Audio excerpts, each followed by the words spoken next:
Donc bonjour à tous.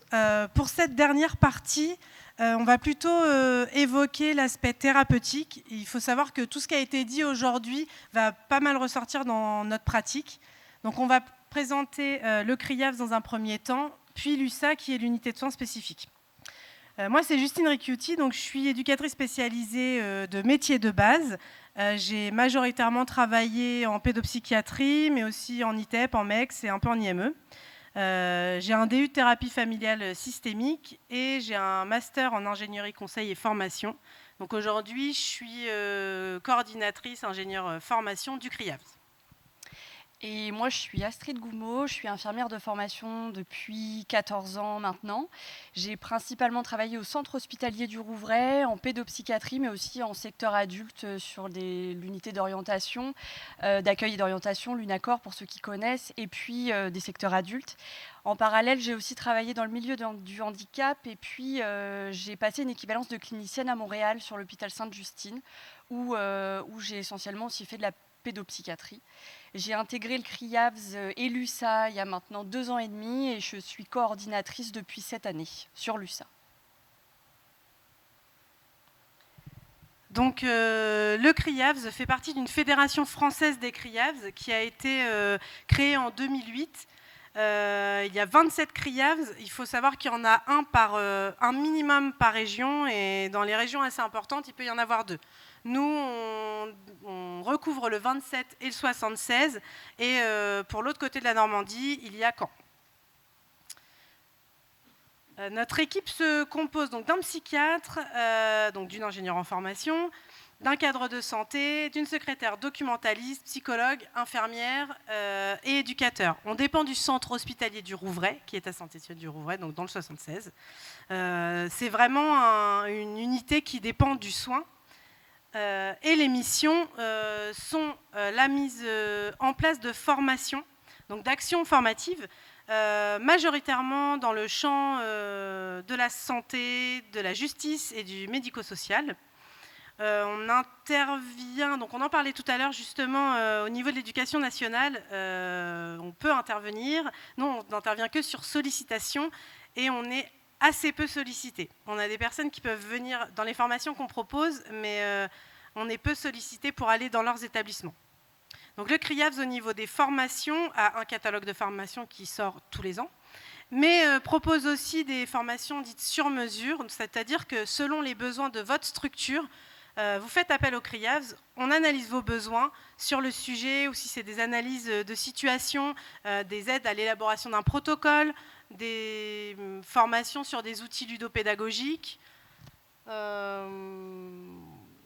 voilà, ou de la formation théorique, de la réflexion autour vraiment de thématiques précises. Puis on vient sur site travailler avec votre équipe pour pouvoir réfléchir autour des violences sexuelles. Le CRIAVS, c'est vraiment par le prisme de la criminologie, donc on fait peu de victimologie.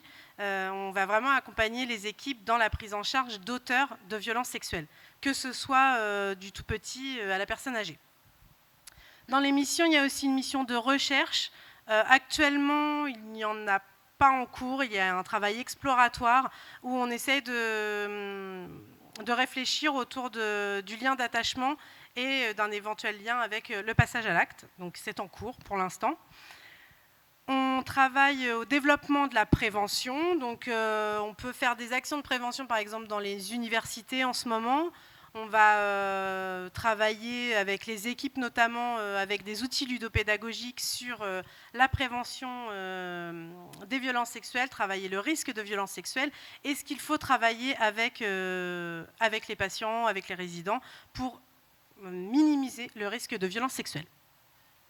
On anime le maillage santé-justice, donc on travaille en collaboration avec le SPIP, beaucoup.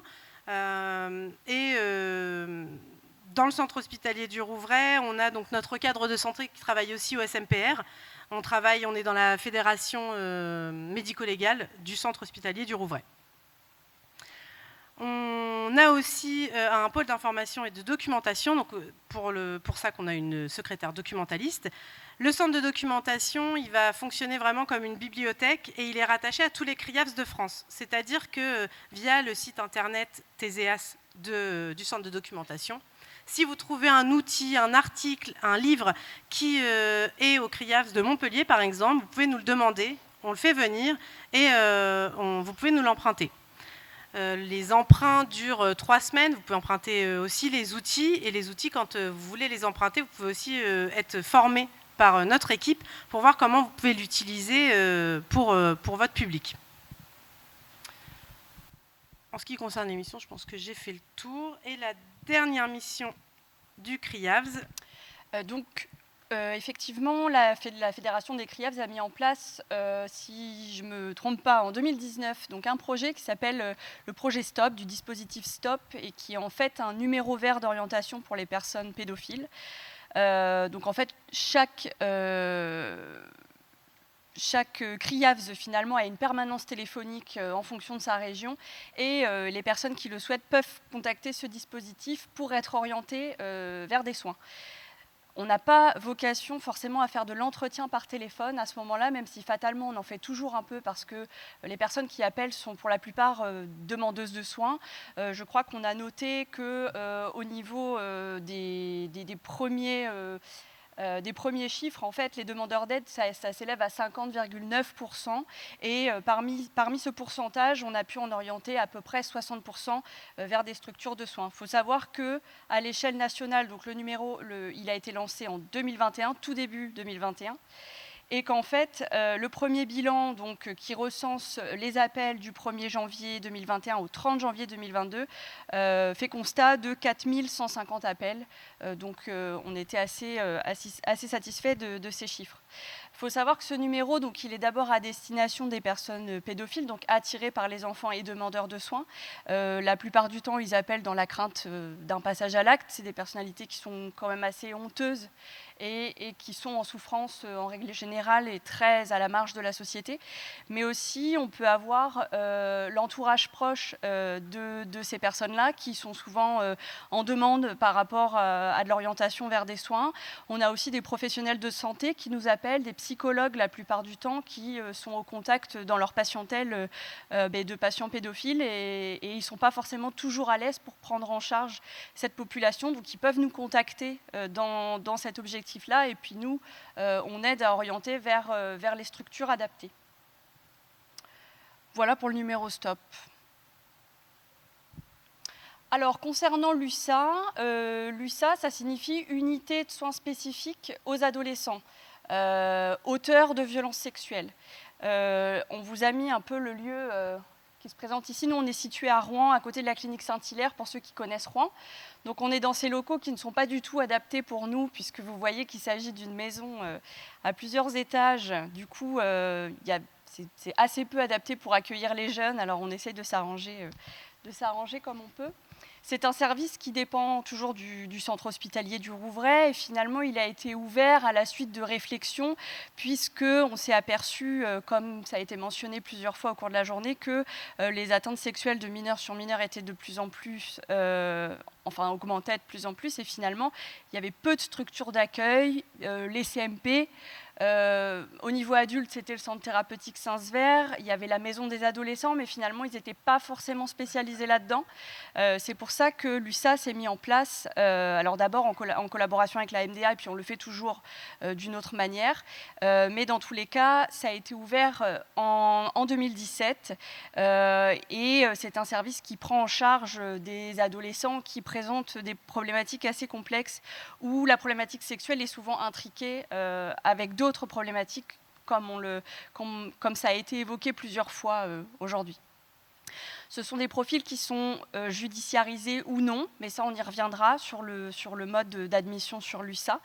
Et puis nous, ce qu'on aime préciser, c'est que quand même on ait une mesure un peu complémentaire, dans le sens où on aime bien que les jeunes aient un suivi déjà ancré, alors soit en MDA, soit en CMP, soit avec un psychologue référent. Enfin voilà, nous on aime bien être vraiment ajouté à la prise en charge globale de ces jeunes, puisque comme ça ils gardent aussi un pied dans le soin en règle générale. Si on a besoin de faire des hospitalisations ou ce genre de choses, c'est toujours plus intéressant et plus judicieux d'avoir un appui extérieur. Au niveau du fonctionnement, en fait, vous remarquerez que finalement, c'est à peu près la même équipe que celle du CRIAVS. La plupart, en fait, on est à 50% sur le CRIAVS et à 50% sur l'USA, ce qui nous aide un peu finalement dans les deux parties. Le chef de service, c'est le docteur Pasquier, qui est psychiatre, qui n'est pas seulement psychiatre sur l'USA, puisqu'il intervient aussi beaucoup sur le centre hospitalier du Rouvray et en détention. On a le docteur Zamit, qui, elle, intervient sur l'unité Arthur Rimbaud, qui est une unité de soins intensifs de pédopsychiatrie sur le centre hospitalier du Rouvray. Donc ces deux médecins-là ont des temps assez réduits sur nos structures, même si ça tend à évoluer au vu de l'évolution de la file active de nos patients. On dispose aussi d'un psychologue, Monsieur Chiato, notre cadre de santé, Madame Legendre, une secrétaire médicale qui nous est très précieuse dans le flux des patients et l'organisation de tout un tas de choses, Madame Kennel, une éducatrice spécialisée, Madame Pradel, qui se forme actuellement en thérapie familiale. Monsieur Levillain, également éducateur spécialisé, qui lui se forme en ludopédagogie, parce que c'est ce qu'on utilise beaucoup dans les entretiens avec nos patients. Nous venons d'accueillir Madame Dufossé, qui est infirmière et qui vient un peu compléter mon rôle au sein de l'USA. Et puis Justine, à côté de moi, qui malgré tout reste une aide précieuse dans le fonctionnement de l'USA. Alors, au niveau du public concerné, on accueille des jeunes de 13 ans à 21 ans, sachant que, alors on ne prend absolument pas en dessous de 13 ans, il a fallu borner, parce que, vous avez vu, on est une petite équipe, et puis de toute façon, il fallait absolument poser des limites au niveau de l'âge de prise en charge. Je dis 21 ans parce qu'une fois que le jeune est dans la file active, on peut le garder jusqu'à 21 ans. Sachant la durée des procédures judiciaires, parfois on aime bien garder les jeunes dans le suivi. Voilà, quand ils ont initié un suivi chez nous, on aime bien les garder jusqu'à la fin. Mais en tout cas, pour l'admission, vous pouvez les adresser jusqu'à 18 ans moins 1 jour. Donc, nous, on couvre les secteurs du 76 et du 27. Voilà. On est du coup la seule structure dans le 27 et le 76 à accueillir des auteurs de violences sexuelles spécifiquement. C'est ça. Et puis, ces jeunes-là, ils vivent en famille, en institution, ils sont scolarisés ou non, en formation, en éducation spécialisée. Vraiment, ils viennent de tout milieu. On l'a dit, ils peuvent être semins de justice, mais pas forcément. C'est-à-dire qu'on est souvent contacté par les établissements médico-sociaux quand il y a des faits sexuels problématiques. Il y a aussi des familles aussi qui peuvent nous les adresser, même si c'est plus rare, mais c'est arrivé quelquefois. Oui, on a pu avoir des parents qui nous appelaient par rapport à des problématiques de violences sexuelles dans la famille, donc dans la fratrie la plupart du temps. Il n'y a pas forcément de plainte à ce moment-là. On peut accompagner la plainte, ce qui est extrêmement compliqué au sein de la famille. On amène quand même de la justice dans cette problématique-là. Alors parfois, on a besoin de le faire nous-mêmes à la demande de la famille qui ne peut pas faire la démarche, qui va nous demander... qui va nous faire comprendre que porter plainte, c'est trop compliqué, mais que du coup, notre équipe va pouvoir porter ce signalement. Mais c'est arrivé...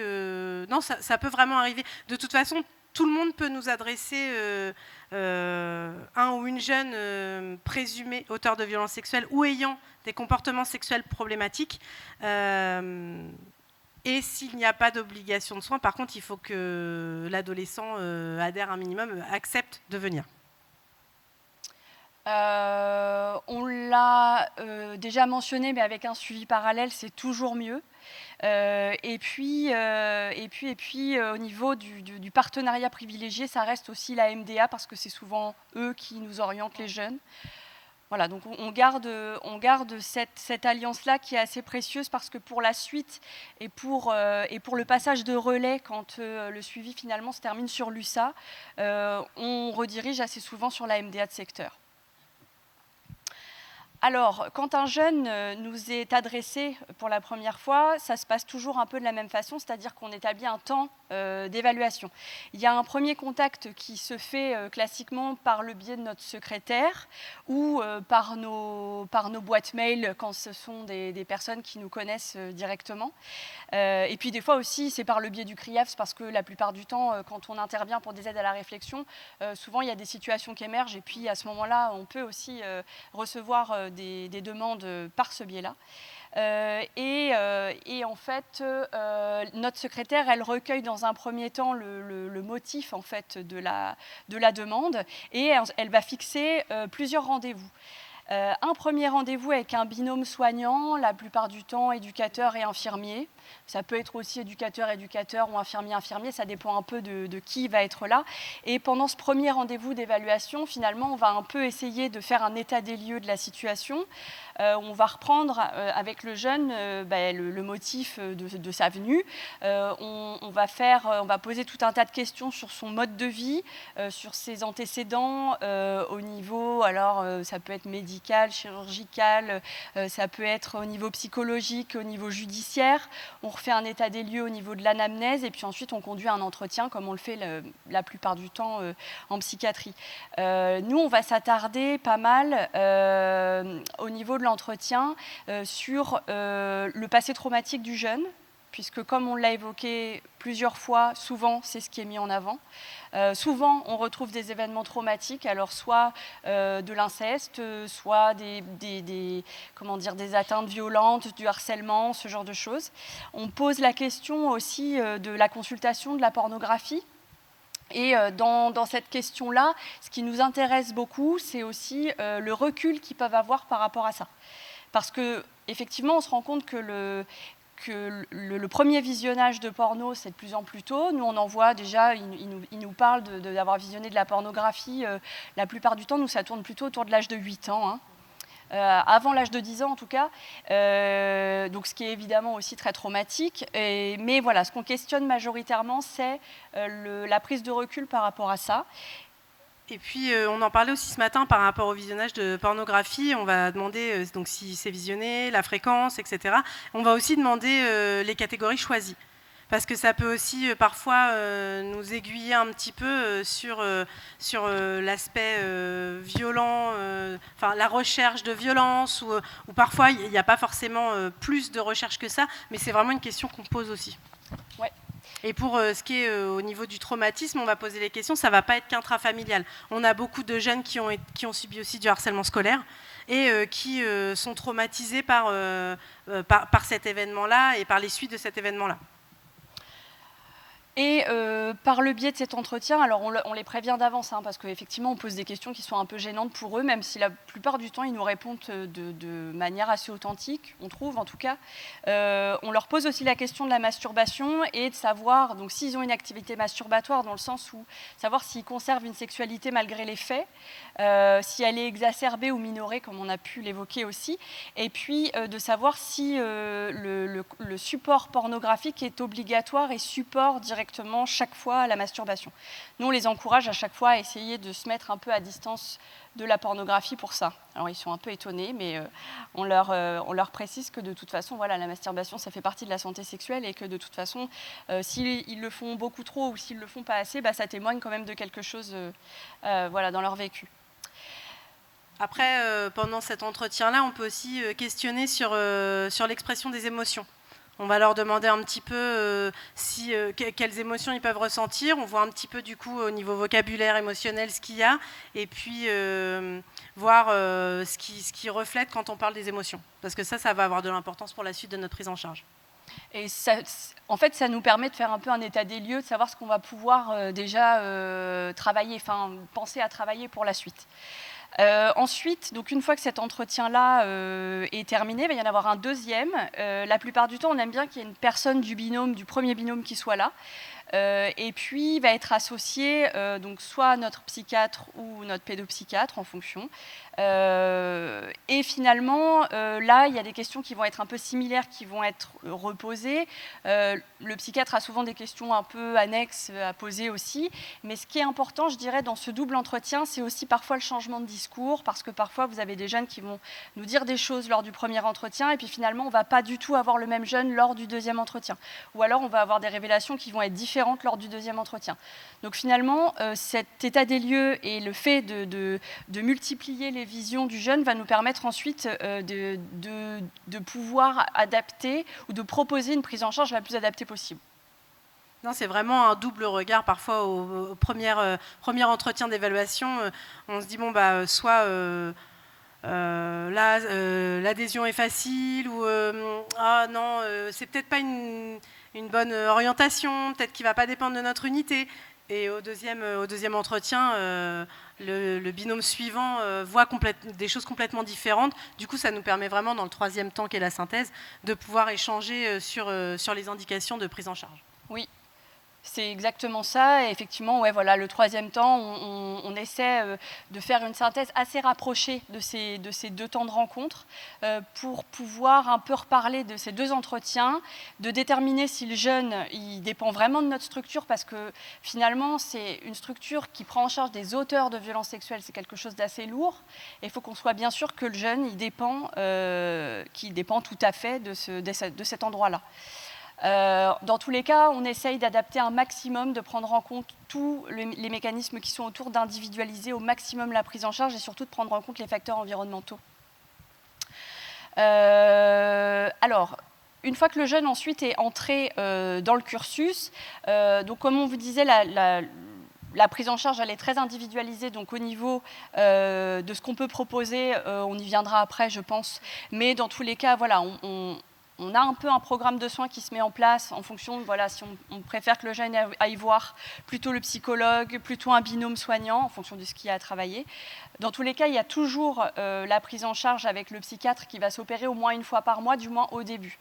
Ça peut être augmenté si jamais aussi il y a des mises en place de traitements, mais ça on y reviendra. Risque suicidaire aussi. Ou dans les cas où il y a un risque suicidaire qui est accru, on a pu aussi des fois orienter vers des structures de soins d'urgence directement quand on sentait que la problématique était beaucoup trop urgente. Et puis, lors de cette fameuse synthèse, ça nous permet de faire la présentation du jeune, d'élaborer les objectifs et puis de déterminer toutes les dates de rendez-vous, sachant que après, des synthèses sont proposées régulièrement au cours du suivi pour reparler de l'évolution du jeune et puis d'adapter aussi la prise en charge si besoin. Après, si un suivi USA ne semble pas pertinent, ou du moins si un suivi USA se met en place sur une courte période, on réfléchit toujours à un projet de réorientation. Après, il faut savoir qu'on fait aussi beaucoup de synthèse avec les partenaires qui suivent le ou la jeune qu'on prend en charge pour pouvoir vraiment être sur tous les aspects, pouvoir échanger et qu'il y ait toujours une orientation adaptée à ceux ou cette jeune. Je voulais juste revenir sur une chose parce que je crois qu'il y avait une question qui avait été posée par rapport au temps d'attente pour rentrer sur l'USA. Actuellement, il est assez court parce que finalement, à partir du moment où vous appelez la secrétaire médicale jusqu'à la fin de l'évaluation, en règle générale, ça prend 2 mois, pour le moment. Après, on a une file active qui tend à augmenter. Depuis 2017, on a eu on a reçu l'équivalent de 200 jeunes, voire un peu plus que ça. La file active, elle se renouvelle environ de 30% chaque année. Et on a des demandes qui sont croissantes parce que je pense que plus on est connu aussi, plus on a des demandes. Donc voilà, mais sachez qu'en ce moment, en tout cas, les temps d'attente sont relativement courts. Après, les suivis, ils peuvent durer au minimum... je vais dire 6 mois au minimum. Ouais. Et après, selon, comme disait Astrid, selon si justice ou pas, si attente d'un jugement, ça peut être assez long. Nous, on a un jeune qui est arrivé avant que j'arrive à l'USA, donc il y a plus de 4 ans, qui n'est toujours pas jugé aujourd'hui. Donc parfois, ça prend vraiment énormément de temps. Et souvent aussi, ce qui se pose et ce qui s'est posé, c'est que, en fait, finalement, les jeunes, on amorce un travail avec eux, surtout dans le cadre des obligations de soins. Et finalement, il y a un jugement qui tombe. Alors, en ce moment, j'ai l'impression que les délais, ça tourne autour de 4-5 ans hein, pour que les affaires soient jugées. Et souvent, les juges redemandent une obligation de soins à la suite, alors que nous, on a engagé tout un travail, parfois pendant longtemps, et que ce travail, finalement, il a porté ses fruits et que finalement, on ne voit plus trop l'intérêt de le faire perdurer. Dans ce cas-là, nous, on sait que nos psychiatres, ils se mettent parfois en lien avec le juge d'application des peines pour dire, bon, ben là, on fait une pause. Si jamais il y a besoin, il peut revenir dans le cursus, mais dans tous les cas, voilà, ce qui a été travaillé, ça nous semble suffisant et ça nous semble être enfin, voilà, suffisant pour éviter du moins une récidive. Et puis pour d'autres situations, il y a le jugement, il y a obligation de soins et on poursuit assidûment la prise en charge parce qu'on voit bien que malgré le temps passé entre l'arrivée à l'USA et le jugement, il y a encore beaucoup de travail et beaucoup de choses à travailler pour éviter une récidive et puis même pour apaiser la souffrance. Par rapport à l'objectif de l'USA, il faut vraiment savoir que ce matin on a beaucoup parlé de récidive. Alors on va travailler, la finalité peut-être va être de limiter la récidive quand on va travailler en partenariat avec la PJJ, avec les foyers, mais notre objectif à nous premier, c'est vraiment apaiser une souffrance qui est là systématiquement et qui va être au service de la limitation du risque de récidive. Mais c'est vraiment, on est un lieu thérapeutique et ça on l'explique bien aux jeunes aussi. On n'est pas la justice, on est un lieu pour eux, pour les aider, pour comprendre ce qui s'est passé et pour du coup que ça ne se repasse pas. Et c'est souvent pour ça, je trouve qu'ils ont... Enfin, la plupart du temps, ils ont assez de facilité à nous parler des faits et puis aussi à nous parler de ce qu'ils ressentent, mais parce que je pense qu'ils font directement la distinction entre la justice et le soin. On leur répète assez régulièrement. Au niveau des modalités de prise en charge, finalement, c'est ce qu'on vous disait tout à l'heure, elles sont définies au moment de la synthèse du jeune. Et puis, il peut y avoir plusieurs choses qui peuvent se mettre en place. La plupart du temps, c'est des prises en charge individuelles. On peut proposer donc le suivi par un psychiatre avec plus ou moins l'instauration d'un traitement. Ensuite, on peut aussi proposer une prise en charge au niveau psychothérapie, avec notre psychologue. C'est lui, là, de toute manière, qui va déterminer la fréquence à laquelle il va recevoir le jeune. On peut proposer des prises en charge en cothérapie. On peut faire des groupes, alors éducateur-infirmier ou éducateur-éducateur. Éducateur, psychologue, enfin tout est possible en fait. Finalement, on s'adapte vraiment à ce que nous montre le jeune. Il peut y avoir une prise en charge familiale, c'est assez nouveau puisque notre collègue qui est en DU thérapie familiale.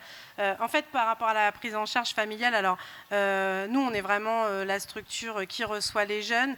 La majorité quand même des jeunes est placée en foyer ou de l'enfance ou foyer PJJ. On arrive peu à voir les parents, mais quand les parents sont assez présents, on peut les recevoir avec le psychiatre ou le pédopsychiatre. Et pour la prise en charge familiale, c'est vrai que ça commence à se mettre en place et il faut vraiment qu'on puisse... ça a pour but de pouvoir travailler les liens par rapport à cet acte qui s'est passé, qu'il soit dans la famille ou pas, mais cet acte qui a eu un impact sur les liens familiaux. Et c'est à la demande, on propose, mais c'est vraiment sur la base du volontariat par rapport aux parents et du jeune. Oui. Et on fait aussi de la thérapie groupale, alors il y a des groupes qui se sont mis en place, c'était surtout autour de la verbalisation des émotions, et puis... L'identification des émotions. Oui, c'est ça, sur l'identification des émotions. En fait, le groupe, on a créé une sorte d'évaluation avant et après groupe par rapport à l'identification des émotions. Donc il y avait des indications pour certains jeunes, on a fait passer ces échelles un peu faites maison. Puis il y a eu le groupe qui a été sur 6 séances, je crois, donc un groupe fermé sur 6 séances, vraiment avec un programme autour des émotions. Puis on a refait passer cette évaluation pour voir s'il y avait une évolution au niveau du vocabulaire, au niveau de la reconnaissance faciale des émotions, au niveau de la reconnaissance dans des situations précises. Et on a mis ça en corrélation avec les bilans du groupe fait par le binôme qui a animé le groupe. Et là, il va y avoir un groupe pour accompagner les jeunes déficients dans la compréhension du consentement, dans l'expression des émotions, et travailler aussi sur tout ce qui est altérité. C'est vraiment les deux notions qu'on travaille énormément. Ça va être les émotions et l'altérité. On voit que c'est vraiment ça qui pose problème. Oui. Dans tous les cas, après, voilà, tout ça est réévalué assez régulièrement et puis et on réadapte de toute façon aux besoins. On a fait une petite slide sur le traitement médicamenteux parce que c'est des choses qui finalement se mettent quand même pas mal en place. Et la plupart du temps, par rapport aux idées sexuelles récidivantes un peu, de toute façon, en première intention, ce qui est proposé, c'est souvent les antidépresseurs parce qu'on utilise finalement l'effet secondaire, à savoir la baisse de la libido. En même temps, c'est corrélé aussi, des fois on a des jeunes qui ont un moral qui n'est pas très bon, donc finalement l'association des deux peut être assez utile. En association, pour assouplir aussi, on peut mettre en place des neuroleptiques ou s'il y a vraiment une problématique anxieuse, peut y avoir aussi des anxiolytiques. On a mis aussi, là récemment, et j'ai l'impression aussi de plus en plus, nos psychiatres mettent en place des traitements qu'on appelle familièrement castrateurs chimiques pour des jeunes. Alors la plupart du temps, en fait, on a remarqué, nous, sur notre fil actif, je crois qu'on en a 11 ou 12 qui sont sous traitement hormonaux. Et il s'agit essentiellement de jeunes qui sont en situation de déficience intellectuelle. Ça a été mis en place parce que finalement les comportements sexuels étaient tels et on n'arrivait tellement pas à réfréner que ça mettait en danger leur accueil sur les centres médico-sociaux, même parfois leur accueil au sein de leur famille. Et puis ils pouvaient, pour tous, ils exprimaient vraiment une souffrance au niveau du ressenti pulsionnel par rapport à leur comportement. Ça ressortait vraiment énormément dans les traitements et même après dans le suivi des traitements, on peut voir que vraiment, pour beaucoup, ils parlent de ça, de tout ce qui était autour des pulsions, quoi. C'est ça, exactement. Donc nous, ce qu'on met en place la plupart du temps, c'est du décapeptyle en intramusculaire et puis à l'induction, il y a un peu d'androcure, pour éviter l'effet de flare-up. L'androcure, on ne le laisse pas parce qu'il y a toute la problématique des méningiomes qui est en cause dedans. Donc finalement, le décapeptyle marche assez bien. Il faut savoir que c'est une prescription qui est hors autorisation mise sur le marché pour le moment et que ça fait partie finalement d'un avis pluridisciplinaire puisqu'on sait qu'il y a une atteinte potentiellement sur la croissance. Et il y a toujours une consultation de médecins spécialisés sur le CHU pour faire une espèce de balance bénéfice-risque dans l'instauration de ces traitements-là.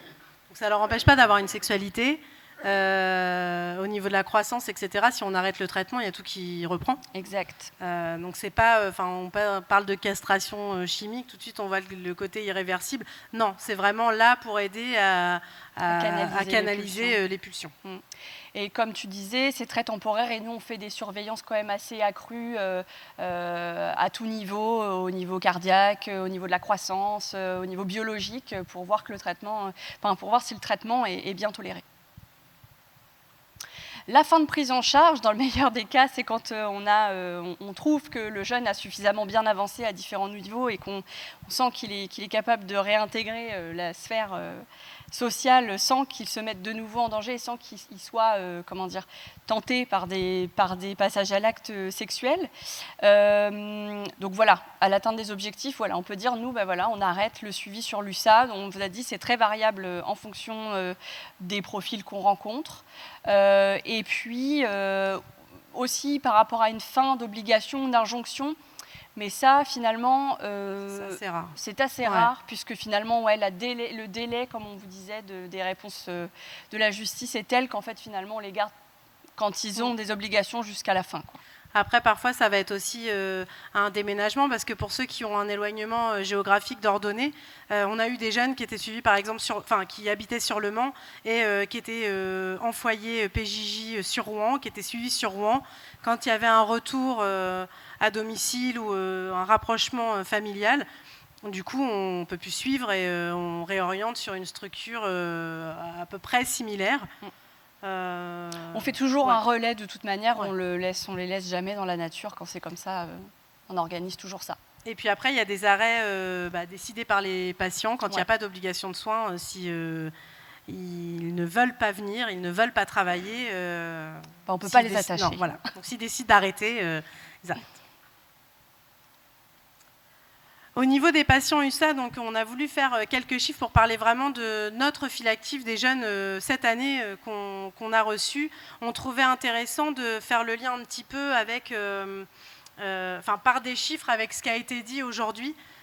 Donc on peut voir quand même qu'on a une majorité qui vient de la PJJ, donc, où il y a eu des dépôts de plainte. Il y a un suivi judiciaire. Après, on a 32% qui viennent de la protection de l'enfance. Il n'y a que 16% de jeunes qui nous sont adressés, qui sont au domicile familial ou qui n'ont pas du tout de modalité de prise en charge en protection de l'enfance ou de protection judiciaire. Ensuite, au niveau de la prévalence en fonction de la pathologie, ça c'était assez intéressant pour nous aussi de faire ressortir ces chiffres parce qu'aujourd'hui on en a peu parlé à part une question à la fin, avant la pause, au niveau du handicap. On a pu voir au niveau des pourcentages que la majorité, oui, 35% de nos jeunes dans la file active a une déficience. Et ça, c'est assez important pour nous parce qu'on parle beaucoup, aujourd'hui on a parlé beaucoup de trauma. Et parfois, il faut aussi savoir que les jeunes peuvent avoir une déficience, alors avec un trauma majoritairement associé, parce qu'on le verra dans les chiffres suivants, mais on a aussi des jeunes où la compréhension du consentement, on parlait au niveau de la théorie de l'esprit, au niveau de l'altérité, il y a des choses où ce n'est pas compris. Donc, nous, on va travailler tout ce qui est culpabilité sur les faits aussi, mais avant tout ça, il faut pouvoir expliquer ce qu'est le consentement, ce qui est autour du non. Un non dit clairement peut être compris, et encore parfois pas toujours, mais tout ce qu'il y a autour, tout le contexte, tout ce qui est autour des violences sexuelles et qui n'est pas forcément conscientisé, ça, on le travaille aussi. Expliquer à un jeune l'émotion d'un autre, déjà que l'autre existe, que l'autre a des émotions et que l'autre peut avoir des émotions différentes de nous pour une même situation, ça nous prend énormément de temps. Notre travail, il est vraiment souvent basé sur ça, parce que ça va être vraiment l'essentiel. Puis après, une fois que le jeune a entendu ça ou a compris ça, on peut effectivement la poser la question au niveau de la victime, parce que l'importance aussi, c'est de pouvoir qu'il puisse percevoir ce que la victime a pu ressentir, les conséquences sur la victime, l'impact sur la victime. D'où parfois aussi les traitements, quand il y a prise de conscience par rapport à ça, il peut y avoir effondrement psychique aussi. Alors oui, on retrouvait essentiellement, pas mal de patients qui étaient porteurs de déficiences intellectuelles. On a aussi des patients qui sont atteints de troubles du spectre autistique. Alors là, c'est pareil, au niveau de la prise en charge, ça va être complètement différent. On s'adapte beaucoup et on présente beaucoup d'outils assez visuels et ludopédagogiques la plupart du temps. On retrouve également des troubles de la personnalité, alors essentiellement borderline ou de type antisocial, psychopathique. Et puis, on a fait une autre colonne avec tous les autres. Alors là, il y a les petites lignes en dessous. Ça peut y avoir les troubles de l'humeur, les troubles anxieux, le PTSD, la psychose, troubles de l'adaptation, TDAH, etc. Voilà, où c'est aussi un pourcentage assez élevé. C'est ça. Au niveau des traitements, ça, on l'a déjà dit, mais il y a quand même énormément de traitements de prescrits. C'est surtout, dans tous les cas, c'est surtout les antidépresseurs qui sont majoritairement prescrits. Le traitement hormonal, c'est vraiment en dernier recours quand les autres stratégies thérapeutiques n'ont pas fonctionné, je dirais. Donc voilà, mais majoritairement, vous allez retrouver les antidépresseurs. Ouais. Après, ce qui va faire lien avec toute la journée d'aujourd'hui, c'est nos chiffres sur tout ce qui est passé traumatique. Nous, on a pu relever qu'à notre connaissance, on a 21% de patients qui n'ont rien subi, vraiment à notre connaissance. Donc, dans ce qu'il nous dit, dans ce qu'il se souvient, dans ce qu'il accepte de dire, 21. Et pour le coup, pour ce chiffre-là, c'est vraiment à notre connaissance, parce qu'il y a, pour certains jeunes, il y a des doutes où on se dit là, On le sent qu'il y a quelque chose, mais ça n'a pas été dit clairement, donc dans les pourcentages, ça ne va pas apparaître. Mais on a essayé un petit peu d'identifier les patients victimes de maltraitance, donc hors violence sexuelle, mais pas seulement intrafamiliale. Donc c'est ce que je vous disais avec le harcèlement. On a beaucoup de jeunes qui ont subi du harcèlement. Après, effectivement, il peut y avoir aussi beaucoup de violences intrafamiliales, de carences, etc. Donc là, on a 24% à peu près de nos patients, pour des donc vraiment hors violence sexuelle. Pour des patients qui disent n'avoir vécu que des violences sexuelles, on est à 19%. Et des patients qui disent être victimes de maltraitance et de violences sexuelles, on est à 35%. Donc le chiffre qui est vraiment, enfin le nombre qui est vraiment important, c'est que en gros 79% de nos patients dans la file active actuelle de l'USA ont subi un psychotrauma. Et ça va vraiment être important pour nous. C'est quel que soit le traumatisme subi, il y a quand même eu effraction, il y a quand même des choses au niveau psychique qui se mettent en place et qui, comme on a pu le dire plusieurs fois dans la journée, pour décharger certaines choses, peuvent expliquer certaines facettes du passage à l'acte. Ça n'excuse pas. C'est ce qu'on peut leur expliquer aussi. Ça ne va pas excuser le passage à l'acte. Mais par contre, ça nous permet de le comprendre, ça leur permet de le comprendre et ça permet de travailler un petit peu tout ce qu'ils peuvent avoir subi, tout ce qu'ils peuvent avoir intégré dans leur construction, dans leur communication et dans leur sphère émotionnelle. Pour illustrer, on a souhaité vous présenter rapidement 2 cas cliniques, mais il faut vraiment savoir que dans notre file active, on a une file active très hétérogène. Ah oui, au niveau des profils, c'est vrai que ça peut être très différent d'un patient à l'autre. Et donc là, on a pris des patients, finalement, on a joué un petit peu beaucoup sur le passé traumatique, j'ai envie de dire. Mais en tout cas, c'est vrai que oui, c'est ça. C'est pas représentatif complètement de la file active qu'on peut avoir sur l'USA. On ne pouvait pas tous les faire non plus, parce que ça aurait pris beaucoup trop de temps. Est-ce que tu veux le présenter? Moi, je fais le suivant. Alors, on a donc Nils, qui a aujourd'hui 18 ans, qui est dans une fratrie de 3 enfants. Lui, il est suivi depuis 2020 pour un passage à l'acte d'ordre sexuel sur sa petite sœur. Il est donc éloigné du domicile. Il est placé en famille d'accueil PJJ. Et il peut nous expliquer un contexte de harcèlement scolaire et il met beaucoup en avant des difficultés relationnelles avec les femmes, des conflits avec sa mère, sa grande sœur, une institutrice. Enfin, il met vraiment beaucoup en avant pendant plusieurs mois cette difficulté relationnelle. Il a un bon niveau intellectuel, il a un QI assez élevé. Il va donc dans notre suivi, on lui propose une psychothérapie qu'il va suivre jusqu'à pré-jugement.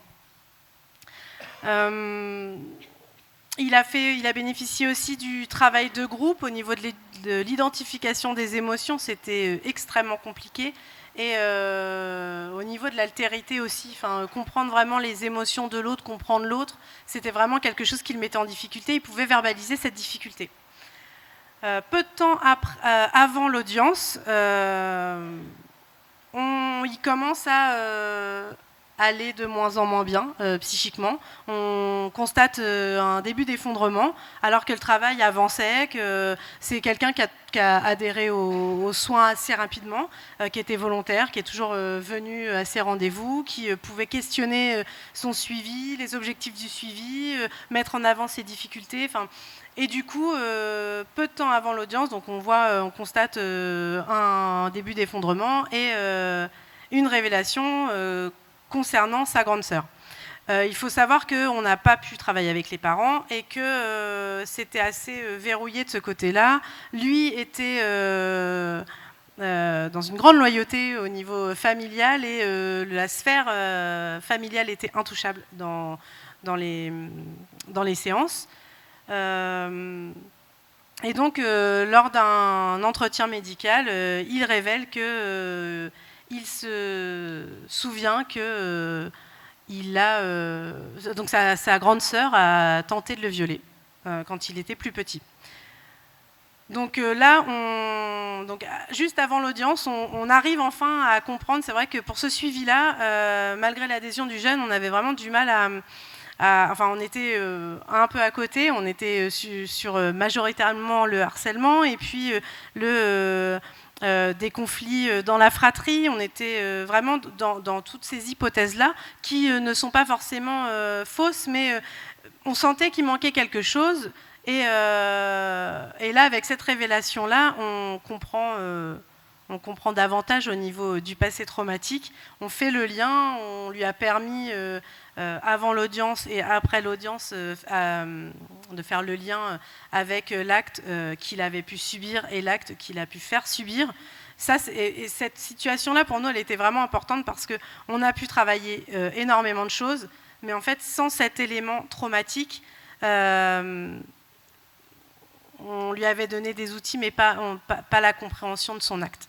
On voit vraiment qu'une fois ça révélé, ça a été très compliqué pour lui de pouvoir se considérer comme victime.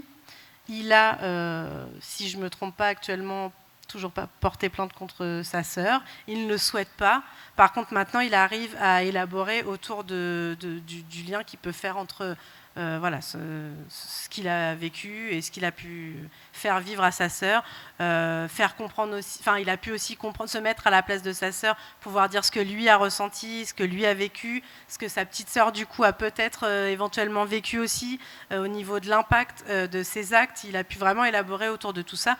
On fait vraiment le lien avec le psychotrauma qu'il a pu vivre lors de cette tentative de viol. Et puis on a constaté aussi, suite à ces révélations qui ont été concomitantes avec le procès, finalement, qu'il y a eu un mieux-être au niveau du moral, et puis une reprise aussi, parce qu'il était un peu en chute libre au niveau des résultats scolaires, et finalement il y a eu une belle reprise suite à ça. Concernant le deuxième cas, je vais peut-être prendre ta place.